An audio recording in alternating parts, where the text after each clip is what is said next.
Hey everybody, my name's Camillo. I'm a comic book artist. You might know my stuff from The Last Ronin and the TMNT series. And if you didn't watch Gargoyles as a kid, your childhood was trash.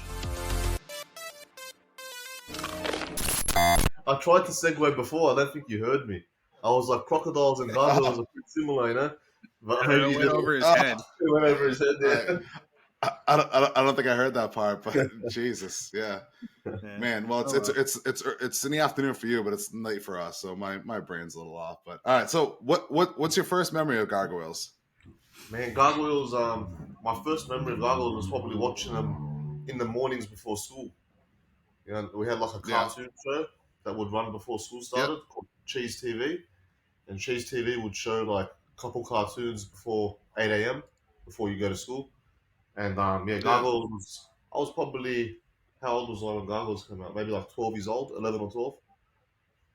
And It came out in 94, so 94, so then I would have been 6 years old, not 11. Maybe I got into it at around 11 or 12.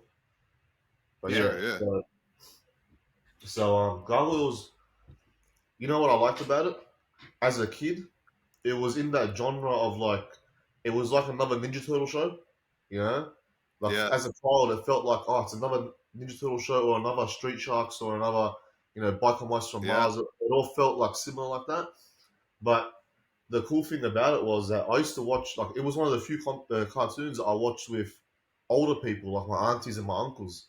My aunties and uncles were like pretty geeky, and they'd watch some stuff, but they wouldn't watch some cartoons. But this was a cartoon that they'd join in with me, and like it must have been, aimed at maybe or like had enough themes to sort of cater to an older audience, which I think maybe is why it's one of the few cartoons I can still watch now.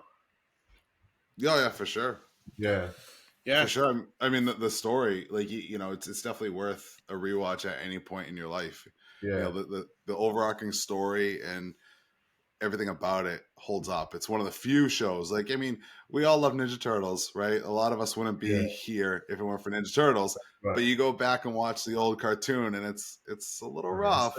It's unwatchable. You go back and and you go back and watch Gargoyles, and it's very digestible. The plot and the story is very well thought out, and it's one of the first that I can remember cartoons that actually had that cohesive plot. That kind of, the show is for kids, but it's skated early, towards the older generation. Of this isn't just a 20-minute easy watch. This is, hey, we're gonna invest you in like a 10-episode arc right now, and we're gonna go to Avalon. You're gonna meet Puck, and all these wild characters and stuff. I mean, it started off with like a 2-hour movie. Yeah, that was the best. Oh yeah. I only watched that like a few years ago. I never even know that existed. I had heard there was a movie, but I didn't know it was like a prequel sort of movie. And I only watched it a couple. When I say a few years ago, it was probably like 5 years ago. But I only watched it, later on in life.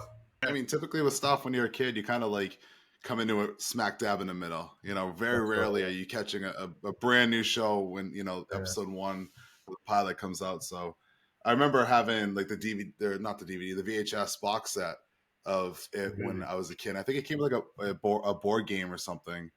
There was a board game, like a board game. Okay, maybe I had something like that as a kid. Yeah, there was a VHS game. It was like a VCR game. Is like or some ridiculousness is what they called it. Oh, that is cool. Okay, I definitely had that. There was a few VHS games in those days. That's cool. I didn't know it was a VHS game. I know they made a board game and they made a card game as well, and a Sega Genesis game, but I didn't know it was VHS. Oh yeah. Yeah. Ravensburger actually released a board game like a few years ago or sometime in the past few years that's a Gargoyles based game, and I picked it up. I was like, I don't know what this is about, but it doesn't matter. I'm buying it. And they actually remade the video game for the Switch. Oh, that's cool. I'm gonna check that out. Yes. Switch was like, because you showed interest in other Disney video games, because they had that like 2-pack with like Lion King and Aladdin.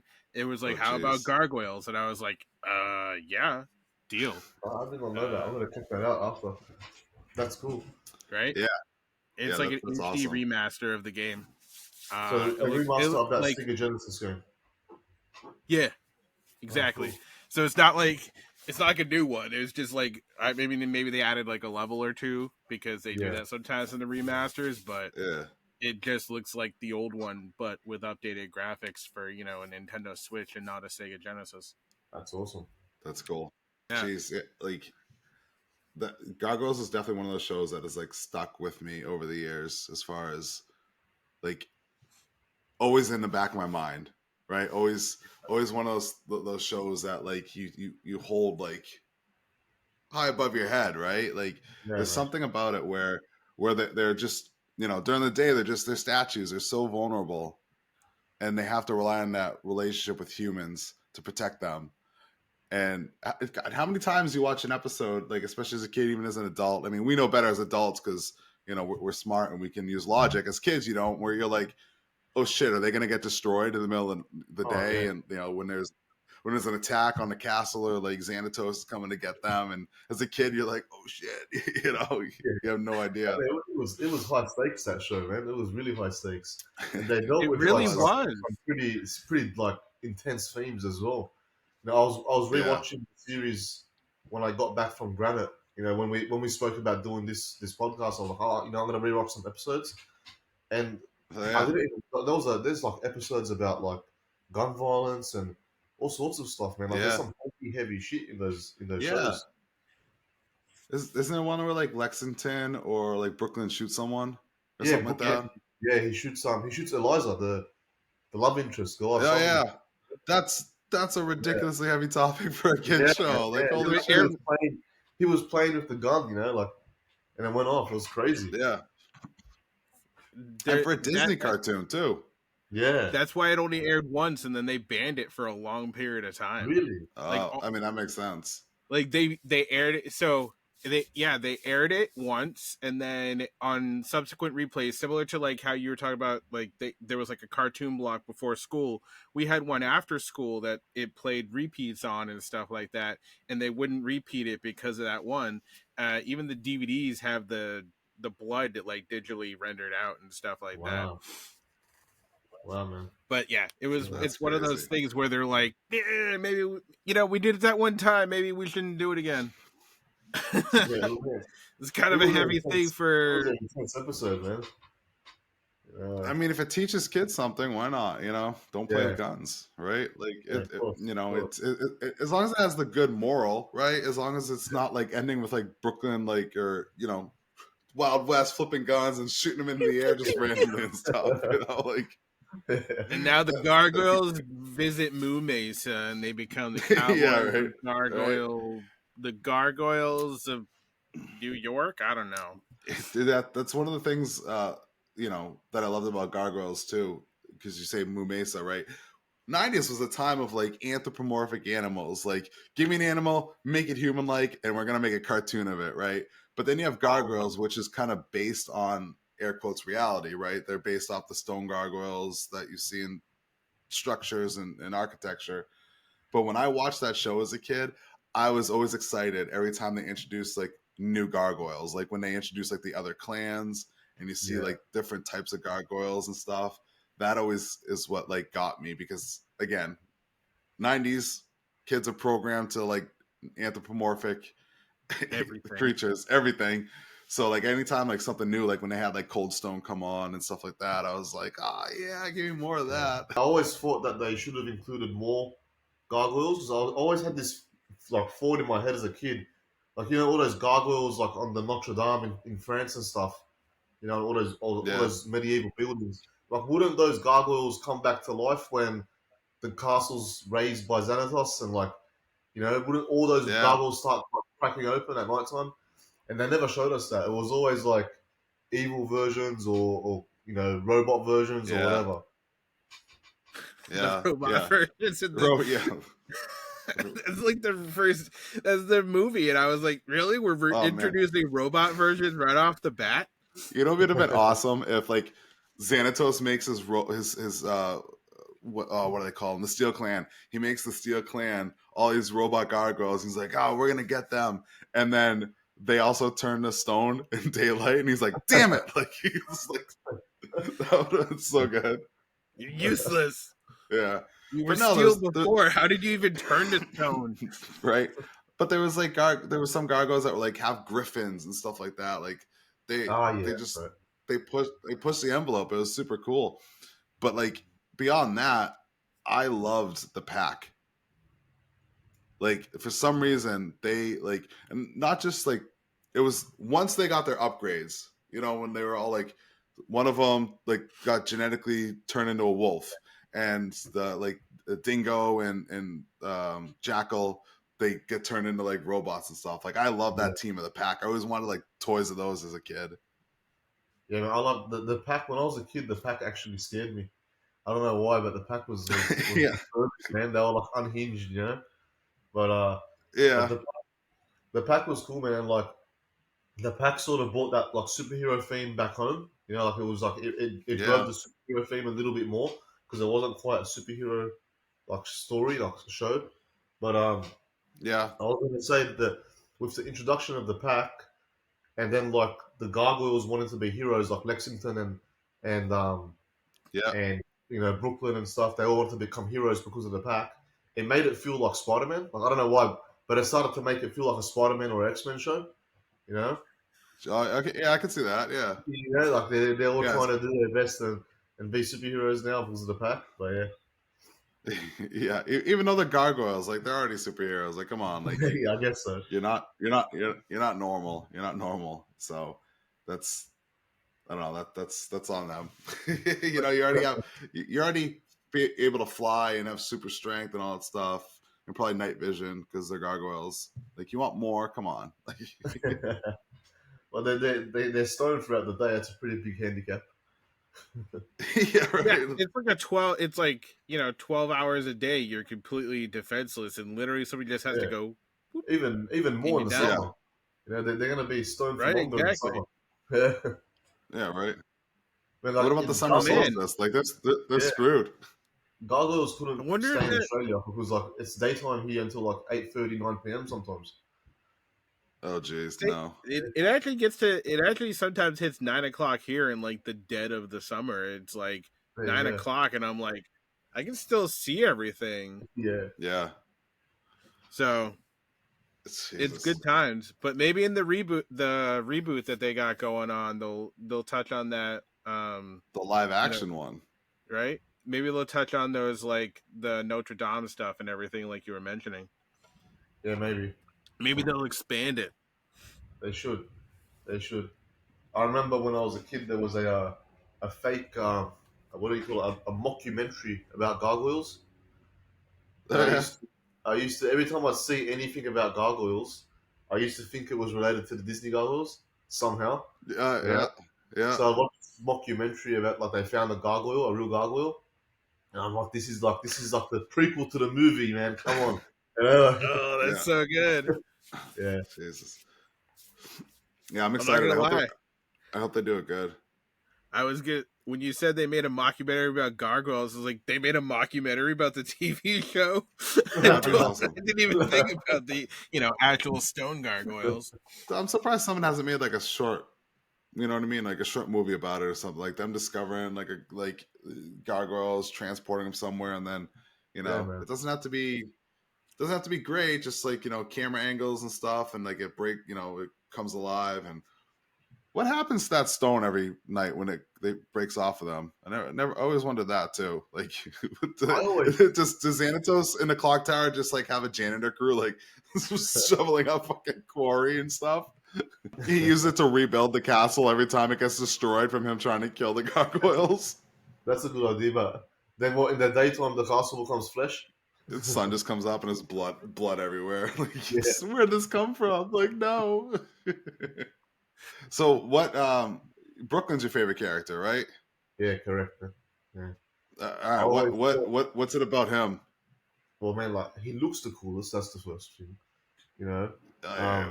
But I always felt like, do you remember there was an episode where, he put a leather jacket on and like he had a motorbike to become a bit of a rebel? Yeah.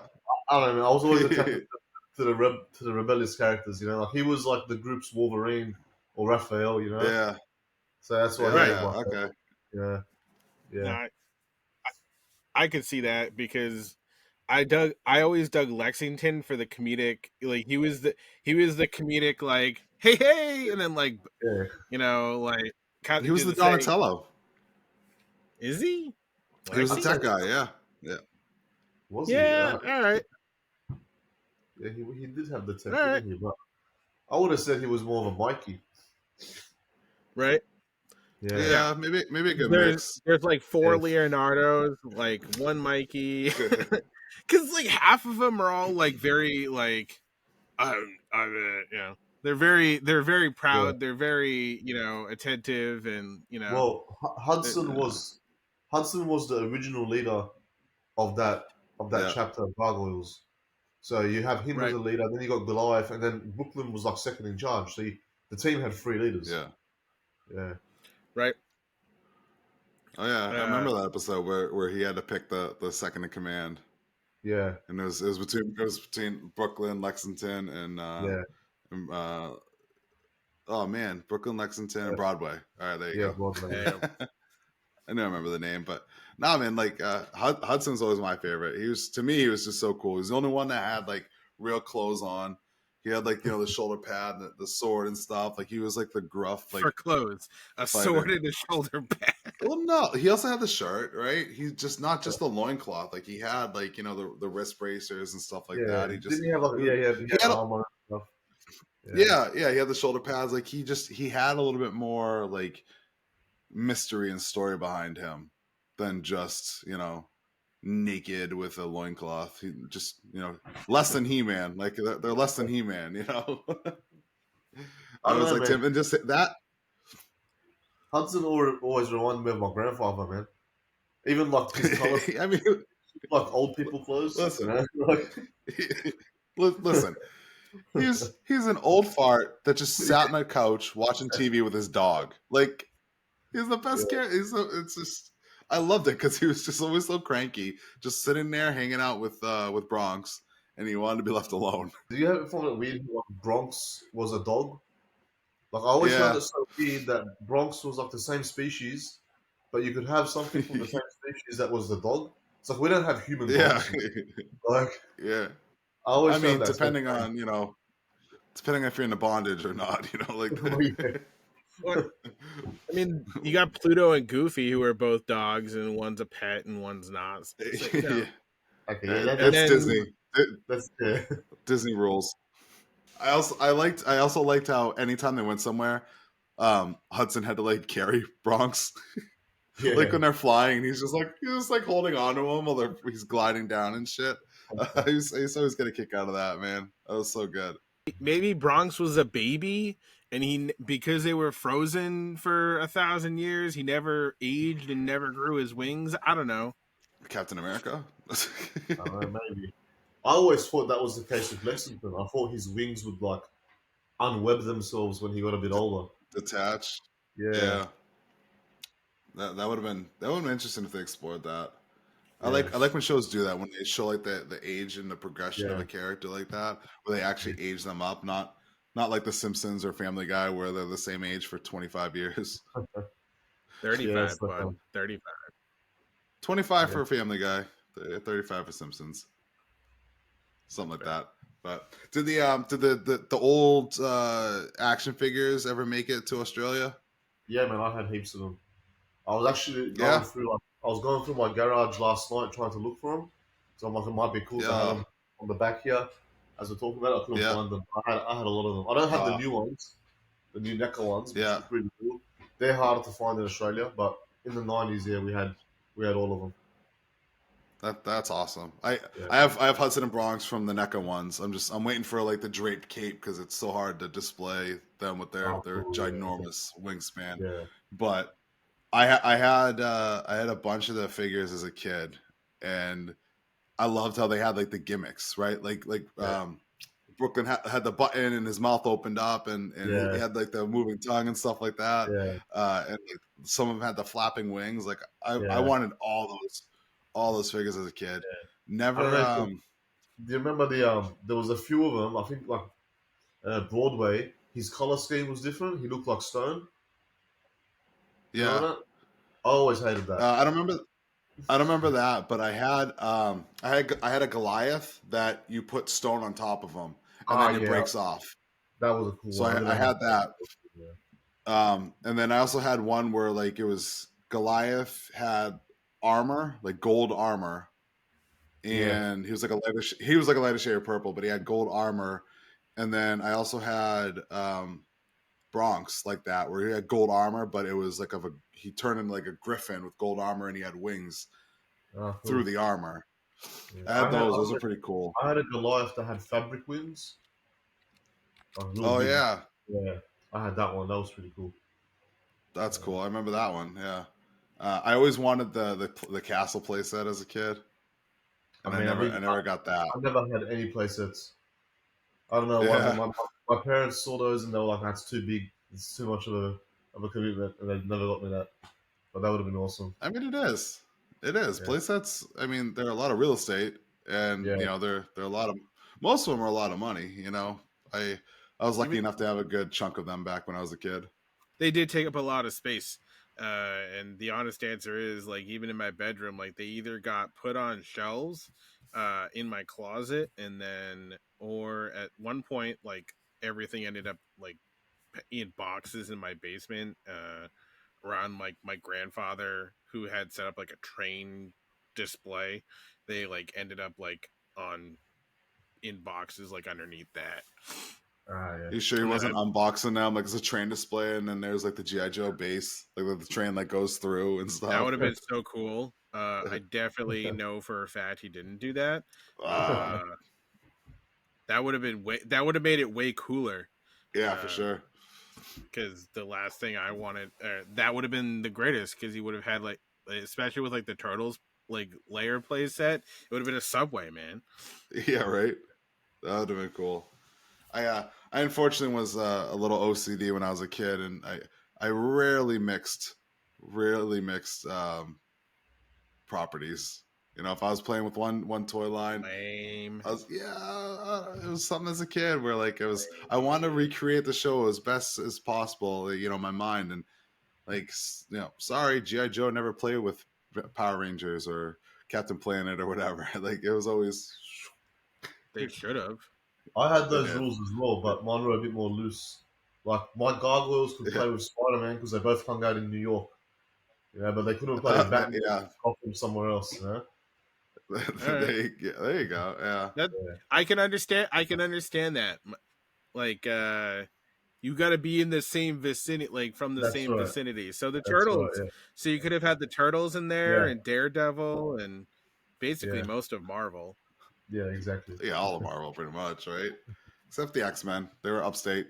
I feel like the Gargoyles are pretty like clever as well to like have themes that were relevant in other shows. Like they sort of like it felt like an X-Men story as well. You know, like the Gargoyles were outcasts, and you know the life felt like they could live with the humans, and like you know the rest of the Gargoyles didn't really feel that way. Like it was sort of there was like if you liked other shows, they were smart to give you similar themes to those shows.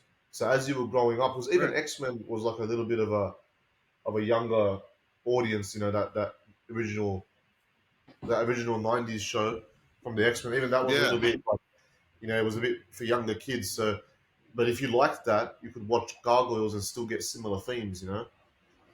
Yeah. It did. It pulled in a lot of those themes and a lot of those,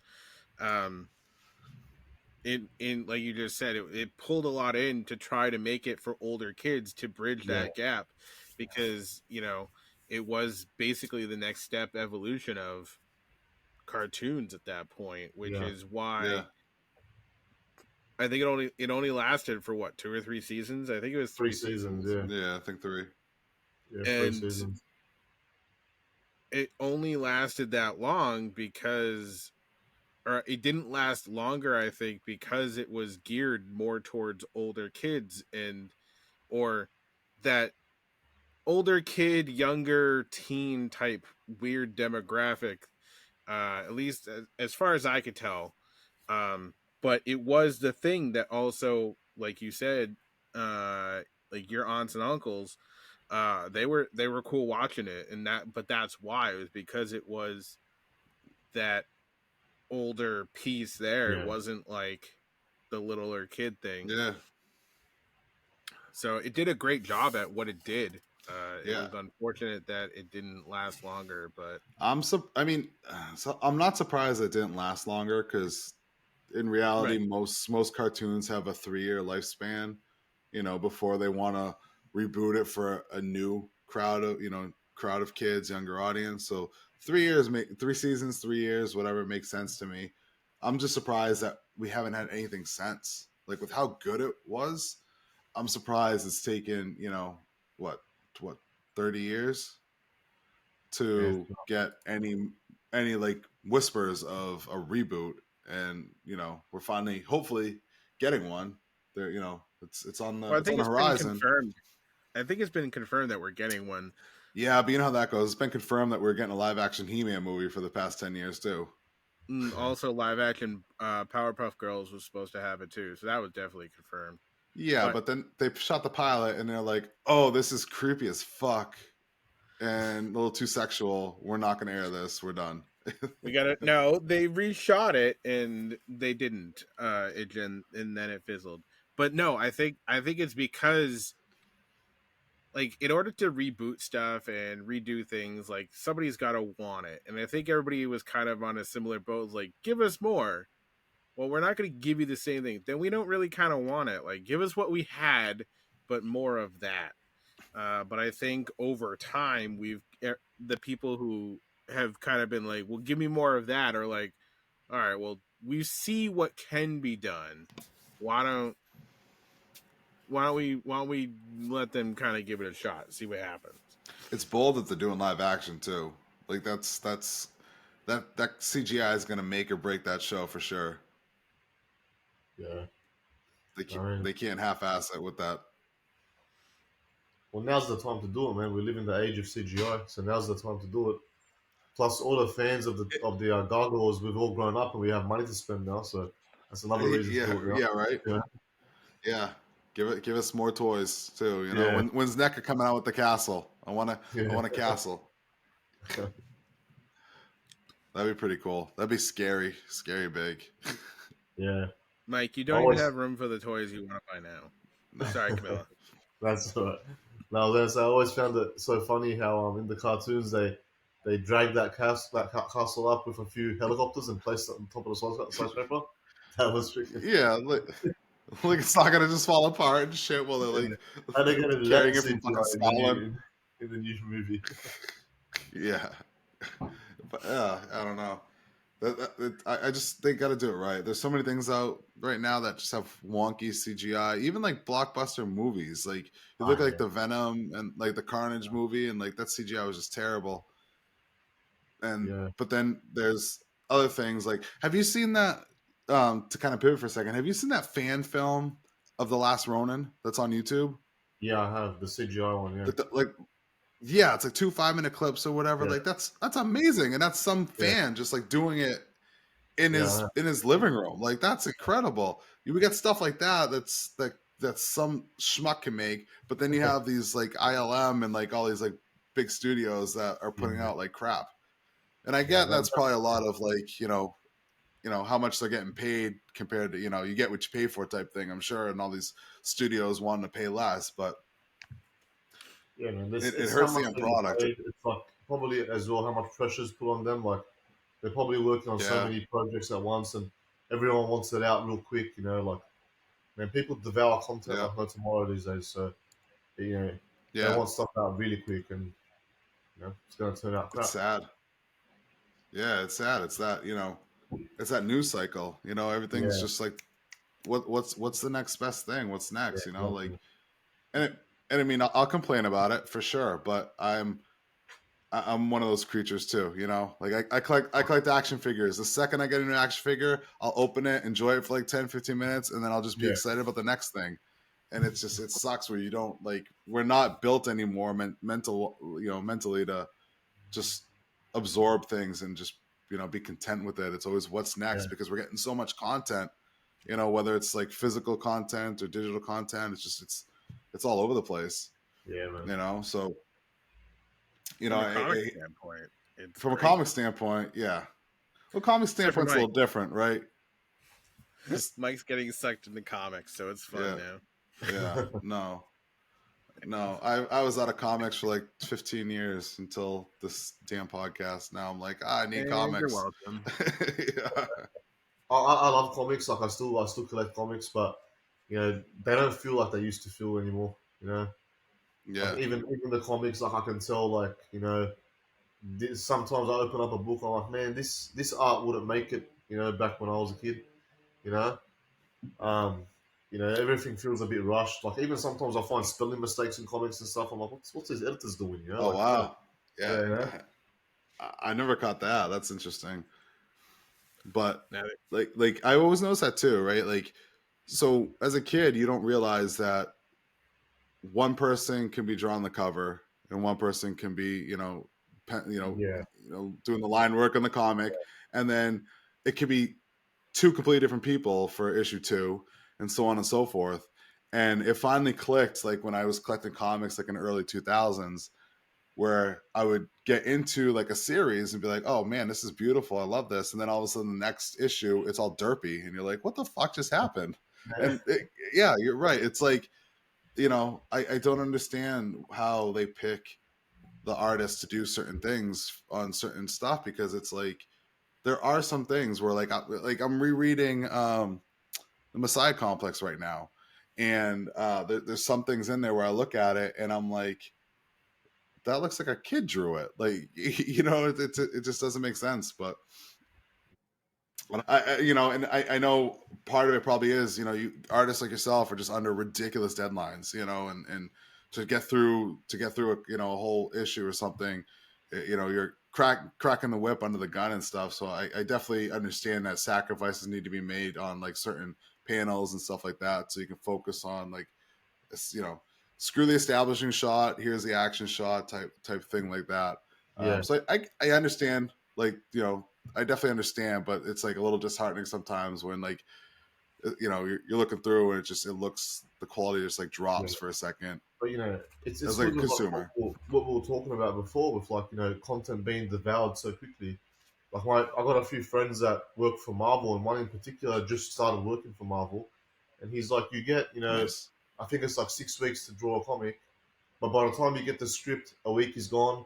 By the time the script's approved, another week is gone. So that 6 weeks becomes Oh 4. geez. And then you're really only capable of doing about 70% of what you're actually capable of doing because of the time constraints and stuff. Yeah, You know, there you go. Yeah. so and that's with help of like digital computers now. Back in the day, they didn't have computers, so they were doing everything by hand. Yeah. Now, a lot of artists, they use 3D models and for their cities and stuff like that. It should theoretically be easier and quicker, but your time's monetized. Did you collect any other media from Gargoyles other than just I, watching the show and the there, figures? there was one, like I remember there was one weekend when I was a kid where I'm like, there has to be Gargoyles comics, all right? And I knew, like, I just knew in my Yeah. heart there was Gargoyle comics out there somewhere.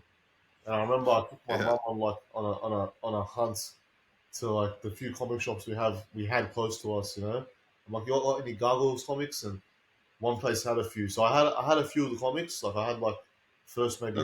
first 3 or 4 issues of that Nice. Marvel. I think it was Marvel that published them. Um, Hmm. yeah, I had them, but apart from that, no, it was just really the toys.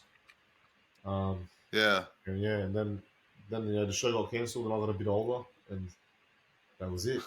But I want to get those new NECA grew up. toys. Yeah. When I come to They're nice, America, man. They're nice. yeah, when I come to America, I might try and track some down because I can't find them here. Um, Well, I mean, let Nick and I know. We can definitely help you with that, yeah, because cool. I pop into them here and there, and I got the 2 that I want. And other than that, unless they go into the pack, I might dive into that if they go to the pack. Um, I'm on the fence right now on whether I want to get Macbeth, because I liked him in the show a lot too. Maybe it's guys with gray beards, Hudson, Macbeth, the old Maybe. crotchety dudes with gray beards. Maybe it's something like that. But he's just a badass It was, design character. it was. You know, they had Macbeth figures back in the 90s too. I think I had one of them. Definitely did not live up to the on-screen character, but we're talking about, you know, 90s, probably like Playmates or something like that, you know. I But just looked it nowadays, up. yeah. You were right. It was Marvel. It also told me that there was an early 2000s series put out too. Oh, really? Huh. Yeah.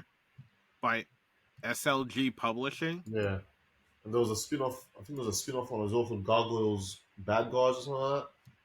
It was like just a series just about the bad guys from the Gargoyles universe. Interesting. Yeah. They're re-releasing as a Kickstarter on now, where you can they're re-releasing all those runs in a hardcover on Kickstarter. Yeah. Yeah. That's cool. Oh yeah. I think is that what that is? Yeah. There's like 3 volumes, right? Yeah, that's right. Yeah. Or something like that. Yeah. Okay, yeah. I've seen those pop up. I didn't know that's what that was. They looked like steel books for like DVDs or something. No, yeah, Nah, that's right, yeah. it's hardcover compendiums. Yeah. Each That's cool. one, there's 3 of them. Each of them is $500. Yeah. That's ridiculous. Yeah. Yep. I mean Or you can just go to your local comic store and follow along with the new series and be just as happy. the $500 one is for like the elite, like deluxe edition that has like leather binding and whatever. Yeah. You can get it in okay. So there's the actual affordable ones. Okay, all right. It is the one that's pictured though, just for clarification, Yeah. like the ads and everything. It's the $500 one. But yeah, I mean, Camilla is correct. They have the actual. Does that surprise you, though? $50 ones. It's like when you see like a car commercial and you see like this amazing, beautiful car, and it's like you can finance this now for only $19,000, and the fine print says actual model shown is $90,000. You know, they fuck with you like that, where they like get your hopes up, and then they're like, "This is not what you're actually getting. Suck it." Yeah, so I didn't know they even made like comics back in the day either. Like, to me, like that's just a recent thing with the was it Dynamite doing them right now? Yeah, Dynamite. Yeah. I didn't know they made one series, let alone 2. Like, Jesus. Yeah. Yeah, no. Disney, if Disney had a cartoon of it, know there was a comic most likely put out by Marvel. Yeah. When it was done, because when Darkwing Duck started coming out, was it a year and a half ago, 2 years ago now, the originals kind of shot up a little bit in price. Kind of like in correlation with that. But yeah, the old Gargoyles comic, that would be something that I would be interested in, but I'm also interested in a lot of weird things. I wouldn't call that weird though. Yeah. Like, it's like, think about it though, it's it is a bit more obscure, right? Like, it's not like you said, you didn't even know it existed until this conversation. Well, I mean, if that was back in like the mid 90s, like I wasn't religiously going to a comic store looking at, you know, the new stuff on the shelves. You know, it was more or less, you know, grabbing back issues, trying to get stuff from like the you know, the 80s and earlier. You know, back when I was that age. I knew about it, man. Like, and I knew that everything had a comic book. Like, I remember the same thing happened with Street Sharks. I'm like, I'm gonna get a Street Shark comic. I'm sure there's the Street Sharks comics. Yeah, there is. Oh yeah, yeah. They're made by Archie. God damn it. That was the deal back then, man. They make toys, comics, cartoon shows. You know, like. Yeah. Oh, that's not cool. So that's stuff that I'm gonna have to go back now and like hunt down and like look up, because that sucks. If I stop, you mean I will just continuously remind you about all these obscure ones and that you now have to go find. I will continuously do that to annoy you. Give me a list. Listen, but here's the thing. I'm okay with that stuff and just getting issue 1, and that's it, and being happy. I drive my friends absolutely bonkers with the fact that I am just so not haphazard, but just like casual with my collecting and stuff like that. Like, I can have a Ninja Turtle action figure and only have Michelangelo and be fine without the other 3. Where my buddy's like, no, you got to get all of them. There's only 4 brothers. You need it. So you got to get all 4 of them. And I'm like, no, I'm good with just the one. You know, so I'm okay with just issue 1 of those comics. So Yeah, I didn't actually read the Gargoyles comics. What were they? Were they good? I mean, from memory, the artwork was really good. I can't honestly, I wouldn't be able to remember the stories, but I think they were based on what was happening in the cartoons. So I Oh, think it was just like interesting. recreations of that, you know, of like the cartoon episodes. That actually makes sense. Yeah, That makes sense that that's what it would be because there was a lot. yeah, There was a lot of '90s and early 2000s comics that were basically just kind of that. yeah, yeah. The artwork was really cool, but I remember the artwork looking a lot more adult. You know, they put that Right. '90s Marvel touch on it. You know, um, but yeah, the story wise, I'm pretty sure because they had like yeah, I'm 90% sure it was just based on the cartoons. You know, Yeah, I mean that makes sense. yeah. They're probably just rehashing the stories from early episodes in comic book form for an easy Although turnaround. I'm sure. I think the later ones like that SLG dudes that done the later, I think they were on their own storylines, but I never got those ones. Hmm. Yeah, That would make sense though. yeah, and the creator of the Gargoyles, I can't remember his name, but I know that he said that the SLG ones they're not canon, so anything he wasn't involved in aren't canon. So that's why like, he counts the final season not canon because he wasn't involved in it. And Huh. yeah, those other comics that weren't Marvel, they're not canon either. Yeah, That's okay. Interesting. There's lots of things that aren't canon that are still great. yeah, of course, of course. That's true. If Yeah. as long as you still But appreciate them in a vacuum, like that's all that matters. You know, you can sit Yeah, down and read them and enjoy them. Who cares if they're canon or not? You know, it's like a, one off or an yeah. independent story or something. I'm okay with that stuff for sure. I don't need sorry, everything to tie in together. This isn't the Marvel universe, damn it. And sometimes I prefer that it doesn't tie in together. Yeah, Yeah, yeah, yeah. It's different digests, right? yeah, Like Marvel wants everything tied together. DC's like, no, yeah, we're gonna give you 3 different movies with 4 different Batmans. yeah. And it's its own thing and it's digestible and we're happy with it. We don't have to worry about watching.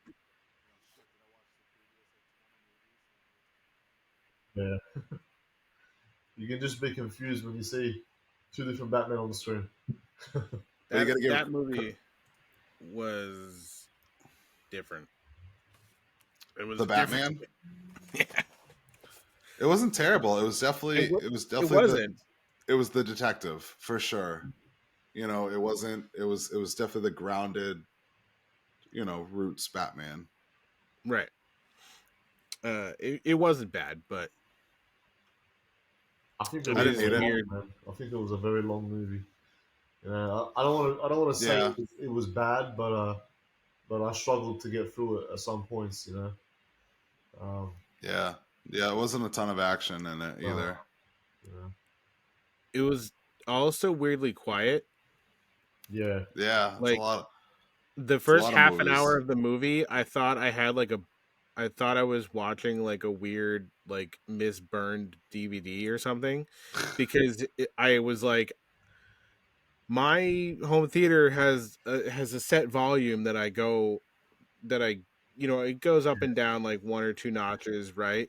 I was like, and that notch is like it doesn't really go above like 28.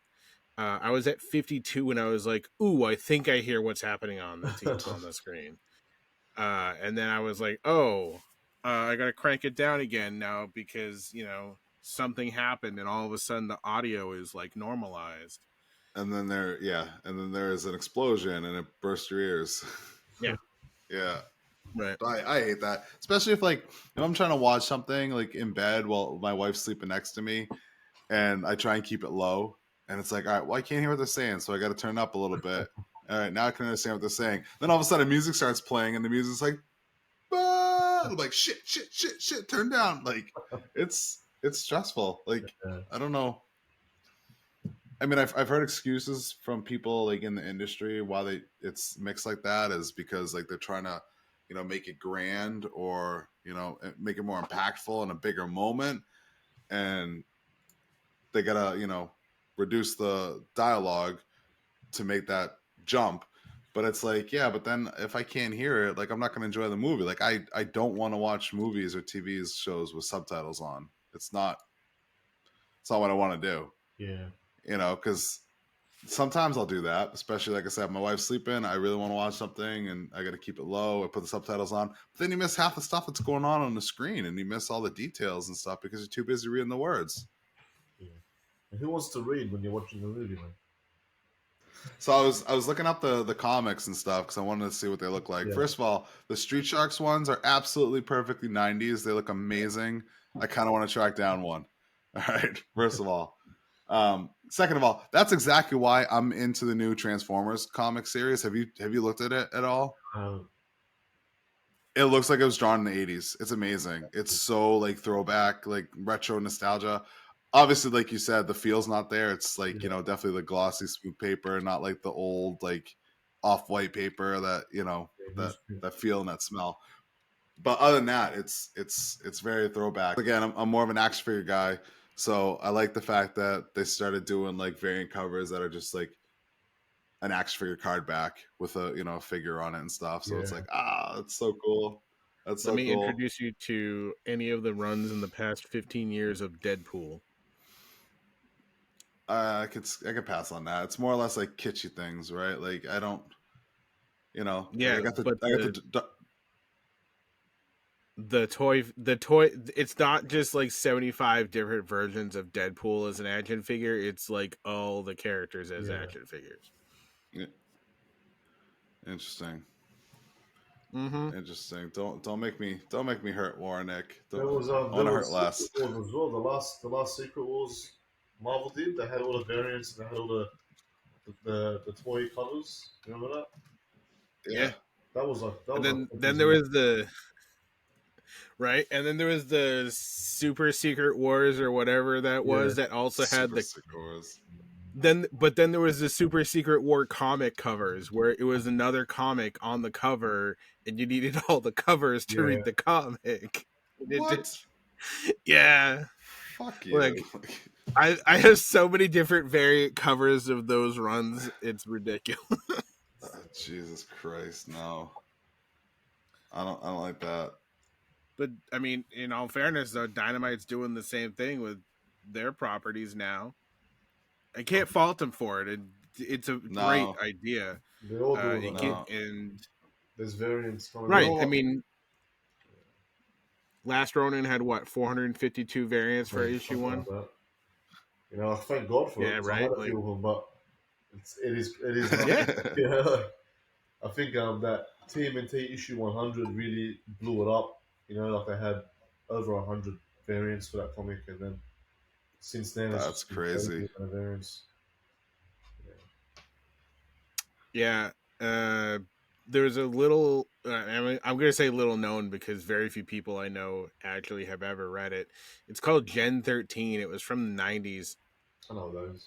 Yeah, I remember that. Yeah. Right, and issue 1 I think did have something ridiculous like 90 covers or something like that because they wanted to just blow it up. They're like, yeah, see everybody, we could do that too, but we could do it in a ridiculous manner. And I think I've picked most of them up for like $0.25 a piece, and I'm like, all right, fine. If I can pick them up for like total of like $40 or something like that, sure, I'll pick up all the infinite variants of Gen 13 covers. You might as well give you a little thrill of the hunt with that too. It is. It's a lot of fun sometimes because, especially when they're that cheap. If you're paying like $10 or $15 a variant, then it gets out of control. But when they're like like 25, 50 cents, even $1, you're like, oh, that's kind of a ridiculous variant. I'll pick it up. That's why. Right, that's why I own so many variant covers of Deadpool. But so I don't know if it's new or not, but I like how Marvel, for some of their titles, they're doing variant covers that are like the old like Topps or Fleer like trading cards. Have you noticed that? I haven't seen those. That'd be cool. Yeah, I came across a couple. Well, browsing previews or whatever it is, and I was like, oh, that's pretty freaking cool. Not my style, not my thing right now, so I'll take a different cover. But it's so cool that they're like doing that though. Just that little throwback. If I could tell you one thing right now, it's don't go digging for all the variant covers. Stick to the covers and the volumes that you're used to. Do. But I'm gonna have it my way or nothing at all. There we go. Don't go chasing waterfalls, guys. Don't go. It's true. Don't do it. So you mentioned earlier that you think you still have your old Gargoyles toys. How sure are you on that?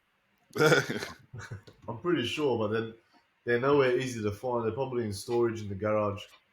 And my garage is it's a 2-car garage, and there's only space for 1 car. The rest of it is all boxes. So it's got to be in there somewhere. Yeah. That sounds like my garage. It wasn't until about 6 months ago that I could fit 1 car in my 2-car garage. So. Yeah, when I was looking for the toys last night, I ended up finding all these other toys instead. And I found my old Bucky O'Hare toys. Oh shit! Oh yes. Yeah. Who do you have? I got all of them, man. I got all of them. Oh man. Yeah. Oh. And I was like, man, someone's gonna bring that topic to the show because that was another good show. Yeah. Oh my god, I love Bucky O'Hare. Like I still have all my old figures. I think I had all the main crew of the Righteous Ignatius. Except for I never got Willie with the helmet, so I just have like him without it. Man, so, yeah, because all mine were all secondhand or like flea markets or whatever. I don't think I ever got a brand new Bucky O'Hare figure when I was a kid, but I got Bucky, I got Bruiser, Blink or Blinky, I forget what they called the robot. Blinky. All right. What was the duck's name? The duck had a cool name. Dead-Eye Duck, man. Dead-Eye Duck. Yeah. Those are actually the only 2 I have, Blinky and Dead-Eye Duck. I think. I never had Commander Dogstar. Never had him. And I never had any of the Toad Warriors. Yeah. But yeah. I wanted them. But I wanted them because Did you have any of the vehicles? Nah. I don't know why, but okay. So I remember, there was like my parents were like, nah. They drew the line at view for some reason. I mean, if I was a kid on a budget, would I rather have 3 action figures or 1 vehicle?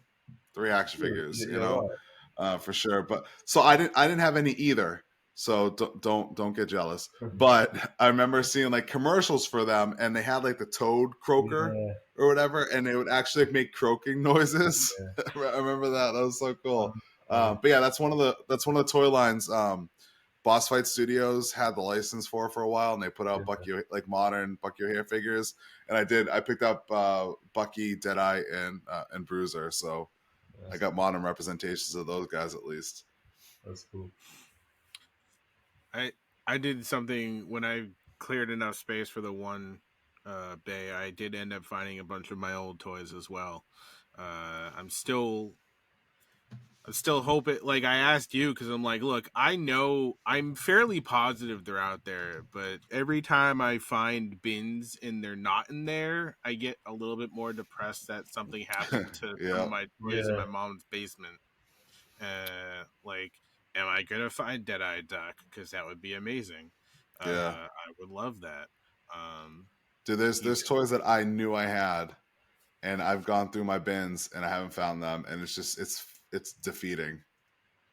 Yeah, I mean, there is stuff that could have happened to them. Like, I've got a lot of little cousins. Maybe one of them took one. Like who knows? Yeah, there you go. But the death of so many toys. Yeah. Will you not play with them anymore? We'll give them to your little cousins. No, they're gonna destroy them, Mom. Yeah, that's the thing. And like, man, I grew up spending a lot of time at my grandparents' house, so I would have a bunch of toys there. And those toys that were there, they're up for grabs, man. Because if I leave them there after a certain age, and then my cousins come, that's it. That's their toys. You know, Yeah. Right. I lost a giant-sized turtle from the '90s that way. Oh man, Yeah, that sucks. yeah, Those things are big money right now. The yeah. giant size ones. Know. Jesus. I know. Mine was, occasionally my parents would do like yard sales, and it would force me to like sell stuff. Yeah, And that's where a lot of my stuff went to as a kid. Like I had I had all the real Ghostbuster figures. I had the Firehouse, the Ecto One, all that. I had to sell all that in yard sales. I don't know if you guys remember there's a Police Academy cartoon, and they have Police Academy figures and play sets and stuff.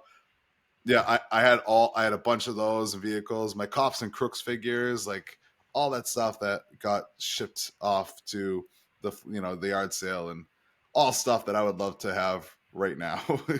So but I mean, in their defense, who knew that our generation would, hang on to all this stuff in our hearts, My mom was luckily never like, you should get rid of these things, because I sold 3 He-Man action figures at a yard sale once, freaked out that I might have to sell the rest of them, and literally brought all my toys in from the yard sale and said, I'm done. I'm not selling anymore. There you go. My mom never made me. Bless her That's heart, good. never making me get rid of my toys. But you've been to my house, Mike. You, like, understandably, my mom definitely never had got rid of anything herself. So Yeah, it's yeah. Oh, to have that stuff back though, man, I would be so happy. I say that, but I probably have anxiety because there'd be so much stuff I wouldn't know what to do with it. It is a lot of stuff. But It gets to be cluttering. like I'm in my drawing studio now. I'm just looking around. There's toys and shit everywhere, and it's all falling. oh Yeah. Yeah. yeah, Nick knows. My wheelhouse is toys, collecting action figures and stuff like that, and I get so many on pre-order that I have no idea where I'm gonna put them, what I'm gonna do with them.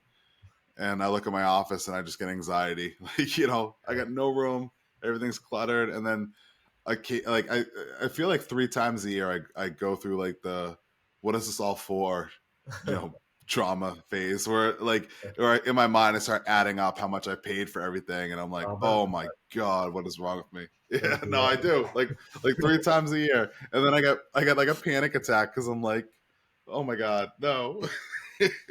I'll never get that money back. That happens to me at every convention. I'm like, I'm definitely not gonna go overboard this year. Oh, you're definitely gonna go overboard this year. Yeah, all right, cool. That used to happen to me at conventions, and then I started working at conventions, and now I'm like, I love it. I'm coming home with money. I've got no time to spend it. Right? Yeah, I feel like if you are working at a convention, you have a higher tendency to spend less money because you have to, be too busy working. Yeah.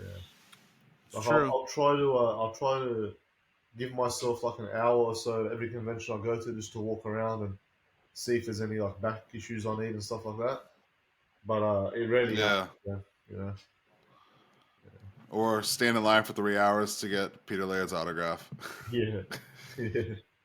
I don't know if you and Nick talked about it, but that was one of the best and most awkward situations ever, because all of a sudden you just have this legend just walk into the room and plop down like a fucking king, but then you're at a comic convention and no one's at their tables because they're all beelining it to get autograph and meet him. So it's like the most awkward thing, because Nick and I were just like, all right, let's go stand in line for Peter. I was doing the sketch off when Peter arrived. So oh my god, the anxiety. When I had left for the sketch off, he had just got there. I'm like, oh shit, I'm gonna miss out.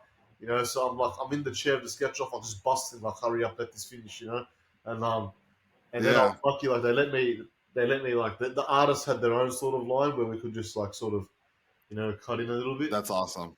But he done a lot of signing that day, man. Like, for an older dude, man, he was there for a few hours, man. Like, he was there for a while.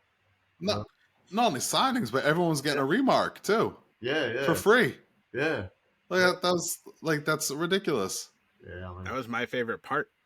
Yeah, that was my favorite part too. And Steve doing free remarks at the same time. Like, okay.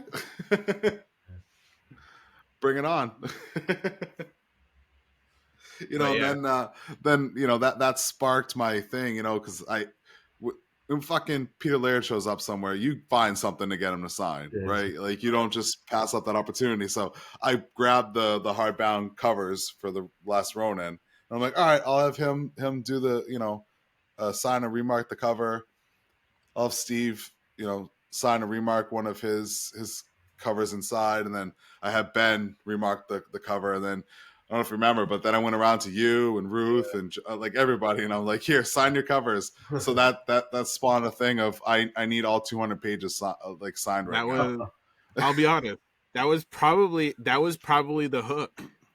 That was probably the hook for you right there. Was now you're like, all right, well now I got to get these other covers, but for these other comics. Yeah. Well, I got about 30 pages signed right now. And then with GraniteCon this coming year, I'm gonna depending on price, how much people are gonna charge, if anyone's gonna charge for autographs, I can probably get another 50 signatures. Wow.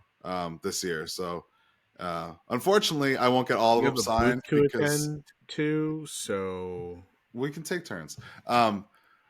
Unfortunately, I'm nervous about getting the whole book signed because Kevin did a lot of covers, and we saw him at Rhode Island Comic Con, so I got him to do a remark on the cover right next to Peter's, and his remark at least at that time was $50 and $25 for his signature. So I'm like doing the math in my head. I'm like, it's gonna be like $500 just for his signatures alone. So I'm like, all right, we'll space him out. Yeah. I mean, that's how it was the year prior where he was there. I waited in line twice for probably 3.5 or 4 hours each chunk to get 5 items signed at a time. Because I ended up with like 10 items that I had to pare it down to 10 items. Like, sure, one of them's that the DVD collection right there in the turtle van. Can you make this out to eBay? Yeah, no, most of my stuff is signed to me because it's mine. It's my personal stuff. It's mine. Dude, I wish Disney would do, and they never will, but I wish there was like a Disney Con or something that just celebrates all the Disney cartoons and what are you talking about? It's called House of Mouse Expo, dude. I mean, like, does it have like the voice actors there and stuff like that, and like celebrate them and all that? So like Jim Cummings and Keith David and stuff like that. Mm-hmm. All right. I mean, I don't know if Keith David showed up, but Jim Cummings is definitely gone. Like 2/3 of the cast of what? Oh man, I don't know. I was just watching it. I was just watching a report on it. But yeah, there's a lot of people that go to House of Mouse Expo. But we got 90s Con coming around in Connecticut, and that has a number of people at it. Step by step. Hey, dude. I want Disney afternoon. All right. I also don't want to have to go to like Florida or California or something like that. Oh, then you're gonna have it. House of Mouse Expo is down in Orlando. Yeah, there you go. That makes sense. They have it in their hometown, but like I don't know. It'd be cool to see that. See people walking around in like cosplay for these characters and stuff. I mean, it happens. I've seen some, but just to be like in a full on environment, like give me Tailspin, Darkwing Duck, Gummy Bears, all that stuff. Can we just get Tevin Campbell to show up? He does a free concert, yes. To be dressed as Powerline. I think that's what we want. That's what the world wants right now. It's just Tevin Campbell. That's what we need right now is Tevin Campbell. Tevin Campbell releasing a full-on Powerline. You just mentioned Gummy Bears, right? Yeah. You just reminded me. I found out like a few days ago when I was researching some Gargoyles stuff to get freshened up on here. The Gargoyles was inspired by not the Gummy Bear TV show, but another teddy bear TV show. They're like Bears of Camelot or something like that.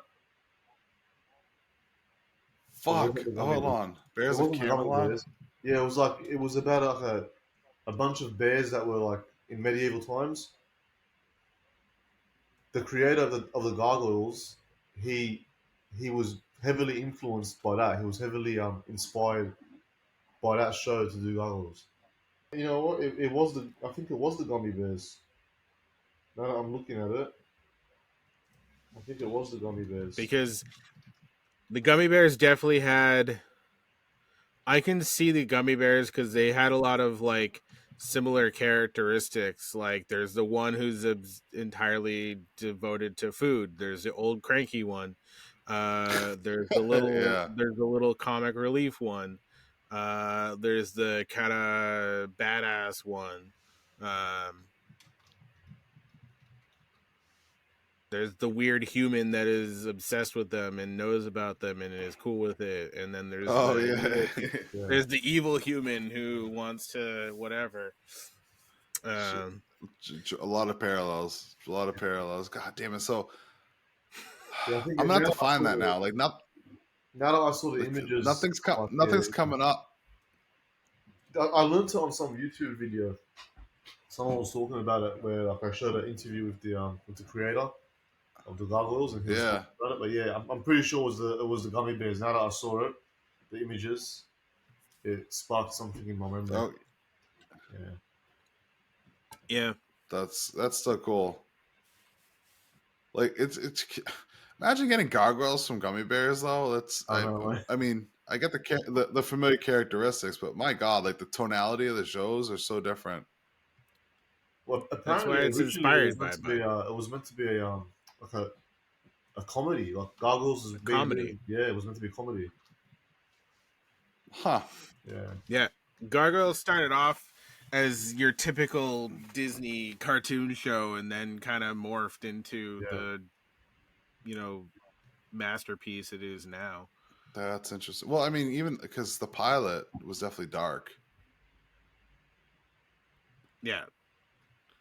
Yeah, no, it's definitely got the darker undertones, but it does have those like you could tell the pieces of the comedic and like normal cartoon the aspects are there, but it definitely has the more dramatic overtone like we've talked about with actual story arcs across multiple episodes that aren't like those thin loose ones that a lot of cartoons back in the day had, but it was like real substantial story, like accidentally shooting somebody in a cartoon,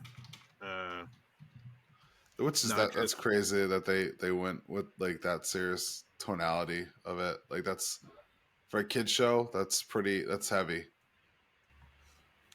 So there was an episode of Gummy Bears called The Knights of Gummadon, something like that. That's what I think I was thinking of. They're definitely like bears, but knights. Like that's what I was thinking of. So gummy bears. So yeah. And I thought the robot bears from Thundercats is immediately afterwards. I was like, the Burbles. Like, yeah, I was like, we got robot gargoyles, we got robot bears. It's the same. Same. Right. Same. Right. Which that's funny. Like seriously, he builds a Steel Clan army, and then like he gets his own armor and stuff like that. Like that's his whole. He couldn't kill the gargoyles with all this machinery and lasers and stuff. Like I feel like it's Return of the Jedi all over again. His little Ewoks with sticks and stones and all that against an Imperial army with blasters. And you write that down on paper and you say, "Tell me who you think's gonna win." This is right. Like the reality is, it's like we mentioned, they're completely defenseless, basically. Half a day. It's ridiculous. And, it really is. I mean, that's what sends them into the whole. That's how they all kind of start going down that back. The Viking guy, what's his face, decided to like destroy one of them. But that's one of the things too. Like you got to give credit to the writers, right? Because there's so many like and it's pure like form, like on the surface level, it's that simple. Like, hey, they're completely vulnerable during the day. All we got to do is just take a hammer, just smash the head in. They're done. We don't even have to destroy the whole thing. Don't put whole effort into destroying the whole gargoyle, just the head. And then they gotta write around that to make it so it's not as simple as that, and like why this doesn't happen and how they're protected during the day and all that. It's a testament to good writing, right? A glaring vulnerability, and they write around it. Yeah, I remember there was one episode where Goliath gets turned to stone in a park, and for the whole day, Eliza is guarding the statue in the park. Yeah, there's like joggers running by and stuff, and like. I've never even seen this before, and I jog here every day. Right? Yeah, think about it. Well, that's the thing too. I think's funny, right? Is even if like you see them and you know like the gargoyles during the day, like on the infrastructure and all that, you don't notice the next day like they weren't in that position like yesterday. Like, well, that's what what's her face says. Or you're telling me like no one looks up at the architecture at nighttime to see that. Hey, where'd all the stone gargoyles go? Oh, no one looks up. What are you, crazy? They get a stiff neck if they keep looking up. Especially in New York. If anybody looked up in New York, they'd be like, holy crap, there's 7,000 superheroes up there. Yeah, right. Anybody in Gotham had to just be like, oh, look. Oh, there's a dude jumping around from rooftop to rooftop with a cape on, man. Just look up. Or like that movie said, don't look up. That's just it. If you're in a cartoon, like you're trained not to look up. Like, nope, that's where all the bad stuff happens. Just keep your eyes down. If I don't look up, it can't hurt me. But they do look up in the pilot episode when they're doing the first battle on the roof of Xanatos' tower, and the building comes crash down and almost squashes Elisa. I mean, they look up. They know to look up. Elisa does? She looked up, she wouldn't have almost gotten squashed. No, but that's why she's a detective, is she notices those things. Like the guard, like she literally, she notices it. That's why she's like, wait a minute, you weren't like that before. Yeah, the idea, the whole idea behind the show was just, I really do think it was ahead of its time. Definitely, man. Definitely ahead of its time. I think it was ahead of its time. And even currently, like it's still, like we said, it holds up. It's still very digestible. 30 years later. Yeah, I mean, like it was ahead of its time, but the '90s was probably the only time you could make a show like that, man. I don't know how successful, or if you could even make a show like that today. With some of the themes are probably a bit too dark. At least definitely not Disney. Definitely Disney. And definitely not like aimed at the age group that it was aimed at in the '90s. That's sad. Everything's too like kiddie and childish nowadays. Like I definitely miss those 80s and 90s cartoons that are just a little bit more serious. Yeah, definitely. Everything's going like Teen Titans Go and the Steven Universes and all that. That's like the prevalent cartoons right now. Like even I never hugely got into it, but like Ben 10, the cartoons for Ben 10 were great. I used to like sit down and catch a couple here and there, and like they were pretty good.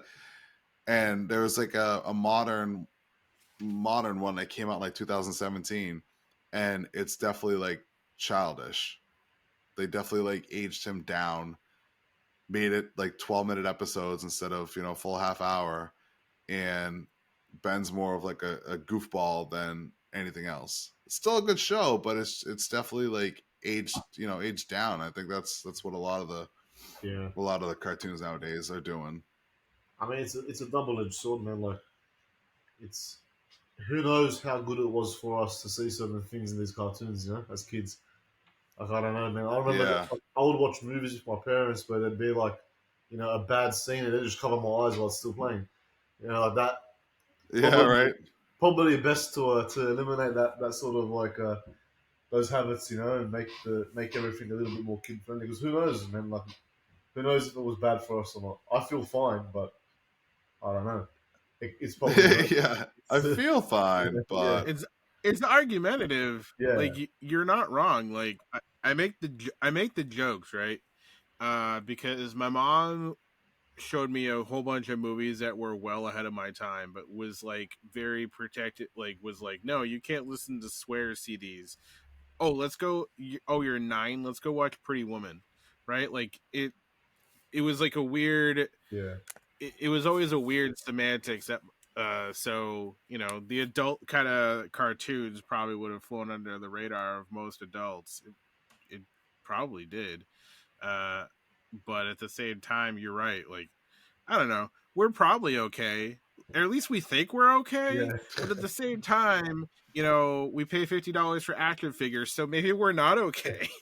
Listen, my therapist tells me I'm okay. So yeah, for $200 an hour. So for that much money, I'll tell you. Insurance pays for that. But that's kind of it. Like, you're right. Like, I don't know. I'm pretty sure my mom definitely covered my eyes for some movies as well. Yeah. Oh yeah, for sure. Or they tell you to cover your eyes. Yeah. And then you definitely don't. Yeah. But but yeah, it is something that I couldn't see being done today. At least not in the way it was done now. Definitely not as well. I don't think it could be done as well now, is really what I think. Because the voice casting on it was just so... Keith David, the guy who voiced Goliath, I've been a massive fan of his, and his voice just sticks out to me. It does. You know exactly when you hear him. Anytime, right? It's just like if Tim Curry does a voice. It's like, you know it. Mm-hmm. Yep. And I was looking it up. I forgot how many Star Trek people voiced characters on that show. Yeah. It's not even like 2 or 3. It's like a dozen or more. Yeah. I feel like someone was definitely a fan. Yeah, I feel like the voice actors back then were chosen with a lot more, like, they just were chosen better. Like the actors were like, all those Star Trek people were real actors, man. Like, they were top quality actors. Yeah. I mean, think about getting Ed Asner to voice a cartoon character now. I mean, granted, he did the guy from Up, but but still, like, that's a big name. That's a big name. A cartoon TV show, right? Like, think that's it. Is like, I mean, it wasn't a hard sell for him. Listen, you're gonna play a grumpy old man that just sits in a recliner all day with his dog watching TV. Like, he's probably like, I'm in. All right, Ed, we want you to come back. We already just play a real grumpy old man with a dog. Take a house with a dog who wants to take a house to a waterfall. See, that's it. No, his name's Carl. Are you sure? Ed Asner just wants to play grumpy old man with dogs. Like, ironically, not in the movie Grumpy Old Men. Was he in that? No. Oh, that's why I said it. That was so long ago. I don't remember who was in that or who wasn't, but it's equally as long ago as Gargoyles. Don't even. Okay, but you're talking about someone that was 10 years old. What do you think I would have gravitated more towards, and what do you think I would have enjoyed more, Grumpy Old Men or Gargoyles? We're not sitting here talking about Grumpy Old Man right now. Who's your favorite character in Gargoyles again? Just reiterate that. Hudson. But it's not because he's a grumpy old man. It's because he has the most character and story behind. Like, you know what I mean? Like, there's something. He's got the scar and the messed up eye, and like, there's something about him. There's something about him. So you gravitated to the grumpy old man in the cartoon. Yes, and the cartoon, not the grumpy old man movie. Yeah, with multiple grumpy old men. Yeah. Oh, Too okay. many. That's it. I'm only down for one. More than one, it's just complicated. You can Like, only I take don't one know man what at a goes time. where, and yeah, I don't know what goes where and which ends up. So, All right, there. all right, Camilla. Before we go, I need you to do your best and give me the top 3 reasons why if someone didn't watch Gargoyles, their childhood was trash. Okay, so top 3 reasons why if you didn't watch Gargoyles, your childhood was trash. Well, you missed out on seeing a really cool grumpy old man like Hudson. um, Fair you enough. got to see a cool version of the gummy bears that was like super dark and super gothic and stuff. That's fair. Hell And yeah, hell yeah. it was the perfect amalgamation of so many other cartoons of that time or like that came before. Like it had the best parts of the Turtles, the best parts of the X-Men, the best parts of the Street Sharks and Biker Mice from Mars. It just brought them all together. It was probably Disney's best ever thing. Hell yeah. Yeah. The 90s just in a big ball. Nice. I have a number of friends that would not disagree with that statement. Yeah. Not at all. I don't think most people would disagree with that, but that's those are 3 damn good reasons. Yeah. True. All right. Besides that, tell everybody where they can find you. So you can find my stuff at Instacam_IOO on Instagram or Camillo Art on Facebook. I have an online store. It's www.camilloart.com. Yeah, that's where you can find me. Those 3 places there.